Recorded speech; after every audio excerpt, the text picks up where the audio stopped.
தமிழக வாக்காளர் பட்டியலில் இருந்து 6,84,105 பெயர்கள் நீக்கப்பட்டுள்ளதாக தமிழக தலைமை தேர்தல் அதிகாரி ராஜேஷ் லக்கானி தெரிவித்துள்ளார். தேர்தலுக்கான ஆயத்தப் பணிகள் தீவிரமாக நடந்து வரும் நிலையில் தமிழக சட்டமன்ற தேர்தல் தேதியை விரைவில் இந்திய தேர்தல் ஆணையம் அறிவிக்கும் என்று தகவல் வெளியாகியுள்ளது. இதுகுறித்த விவரங்களை டெல்லி செய்தியாளர் ஹனிகுமார் தருகிறார். தமிழகம், புதுச்சேரி, கேரளா உள்ளிட்ட 5 மாநில சட்டசபைக்கான தேர்தல் தேதி எப்போது அறிவிக்கப்படும் என பல்வேறு தரப்புகளும் எதிர்பார்ப்புகள் ஏற்பட்டிருக்கிறது. தேர்தல் தேதி இறுதி செய்வதற்கான பணிகளிலே தேர்தல் ஆணையம் மிக மும்முரமாக ஈடுபட்டிருக்கிறார்கள். ஏற்கனவே தலைமை தேர்தல் ஆணையர் பல்வேறு துறை அதிகாரிகளோடு டெல்லியில் ஆலோசனை நடத்தியிருக்கிறார்.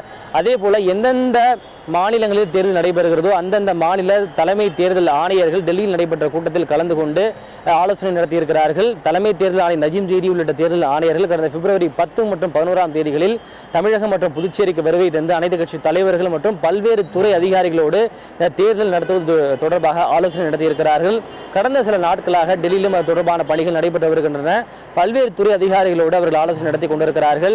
எனவே தேர்தல் தேதி இறுதி செய்வதற்கான பணிகளை மிக மும்முரமாக அவர்கள் ஈடுபட்டிருக்கிறார்கள். தேர்தல் தேதி இறுதி செய்வதற்காக மத்திய உள்துறை அமைச்சகத்தோடு கலந்து ஆலோசனை செய்ய வேண்டியிருக்கிறது.